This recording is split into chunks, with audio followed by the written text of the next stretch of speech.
Hey everybody, welcome to episode 4 of Redesigning Your Sounds, where I redesign your sounds. Today we have 3 different sound designers who have made some redesigns from different games that they like, and I'm going to do my best to redesign them with the intention of improving and teaching you guys some cool sound design tricks. If you ever want to be considered for a future episode of Redesigning Your Sounds, all you have to do is post on Twitter one of your sounds tied to a video using the hashtag #BlipRedesign and tagging us at Blipsounds on Twitter. But anyways, let's dive into this. So our first sound is by Dane. Let's take a listen.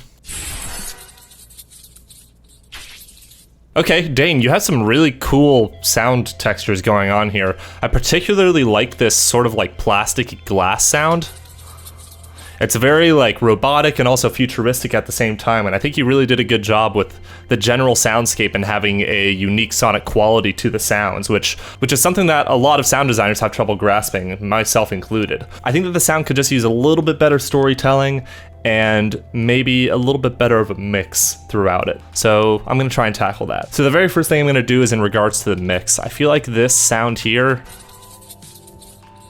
this sound is just a little bit too loud, so I'm just gonna turn down the volume of this. So you can kind of hear how even just by lowering the volume of the center section here, the dynamics are a lot more in place. It's pretty subtle, but I think it makes a big difference. The other thing I wanted to add is I wanted to add a synthesizer here. We're just gonna use Serum here. I want to add just like a little bit of a sort of like droning sound, so I want it to go up and down in pitch and in volume. Something like that, but I want it to be a little cleaner, and I'm going to just choose another preset here. Let's just go with this one here. I don't know what it is, but ooh, that could be cool. And I'm going to make sure that the volume doesn't go all the way down, and I'm gonna add a low pass filter, and then the last thing we're gonna do is just lower it in pitch a tiny bit.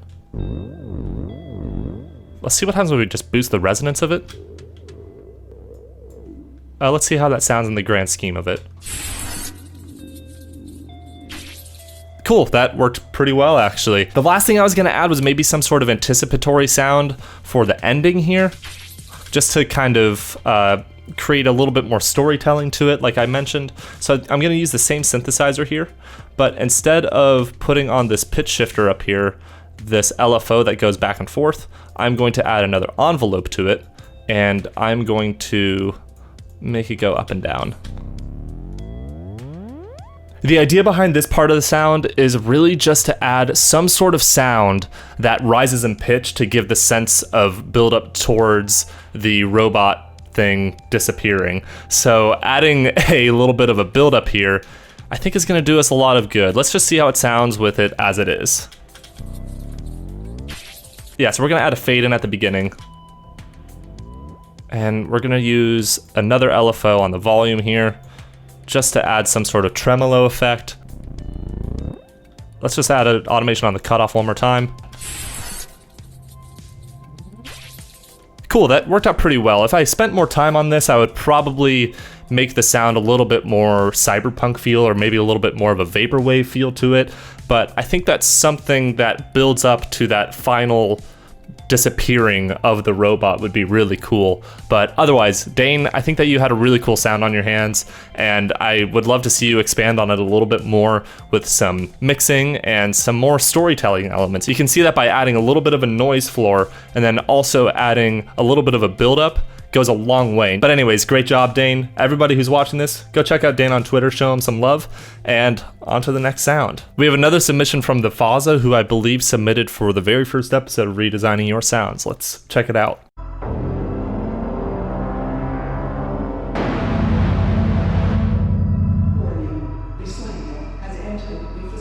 So the Fazo, good job. I really dig the laser sound that you have, and I like the use of all of your source recordings, and you did a really good job of making it feel like it's back in the distance. I think I just want to do kind of the same thing that Dane had with his sound, where I want to add a little bit more storytelling and also focus a little bit more on the dynamics of your sound effect. So even just by looking at the waveform here, we can see that it's pretty much the same volume all the way throughout, and then it suddenly gets louder for a little bit. I want to make this more of a build-up so that it gets louder and louder over time, and then we have this big impact transient here, and then it slowly fades out over time. And then I'm going to just simply take the volume automation here, and then we're gonna do a little bit of a exponential fade curve here, and then something like this. Then we're gonna have a little fade in like that. So you can see that the transient is now building up, and then it just amps up really quickly and goes down.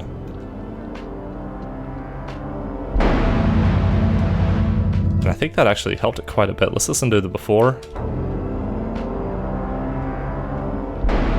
This is after. It would be really cool to do some sort of build up right here, and then have all of it drop right here. Ooh, okay. It doesn't sound great, and it would be a lot better if I had the actual source recordings for it, but it works. I think something like this will work. And I would like to hear a little bit more of a transient on your impact sound. So I'm gonna use this low end to execute that. And I'm also gonna add a transient shaper. Listen to before, this is after. Actually, I think that this part here adds a lot to it. Now let's actually add the synthesizer here. This is gonna be a sort of quick build up. And then we want it to have a little bit of a build up fade in. And then there's also a little bit of an LFO here. Nice, cool. And I'm gonna add a little bit of that on here. So this is the before on the Fazo sound.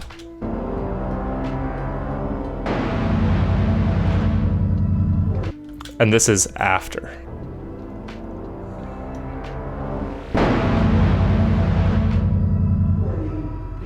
Fazo, really good job, and I'm excited to see you keep submitting for future episodes. And our last sound here is by Jonathan.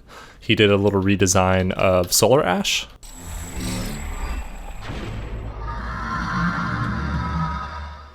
Okay, nice, Jonathan. The soundscape is pretty cool. Your monster sound at the end is pretty cool too. I usually would want something a little bit more realistic, but given the aesthetic of Solar Ash, I think that the sort of like robotic qualities that you have in the creature sound work pretty well. I think the two things that I want to work on maybe are the dynamics, and then maybe separating the scene into two different parts. We have the first section, which is our main character sort of ice skating almost across the grass here, and then the part where it pans over to the monster. And I want to be able to differentiate these two parts through sound. So to do this, I'm going to make a little split right here, and I'm going to add this to a new track, and I'm gonna add an EQ to it. And for the first part of this sound, we want to emphasize the higher frequencies. And then once it goes into the slow motion section, we're gonna do a little bit of a crossfade here, and then it's gonna emphasize the lower frequencies a lot more. Cut out the higher frequencies a little bit. And now we can really feel the difference between the first section where everything seems all calm and nice to the second section where the monster is a little bit more aggressive. Yeah, so that's a pretty good start to that part of the sound. I'm gonna add a little bit of a pitch shifter on here. So on the first part, it starts higher pitch, and then in the second part, it changes to a lower pitch.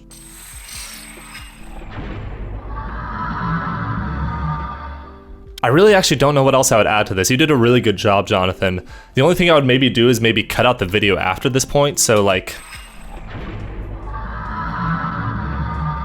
kind of like that where the film cuts out and you don't know whether she hit the enemy or not. I'm not a huge fan of the execution that I had on that, but I think something like that would be pretty cool for a redesign. So this is the before.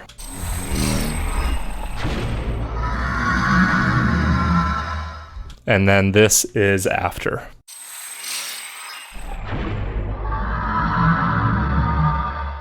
Anyways, Jonathan, you did a really good job on your sound. really good sound textures. The creature sound was really cool.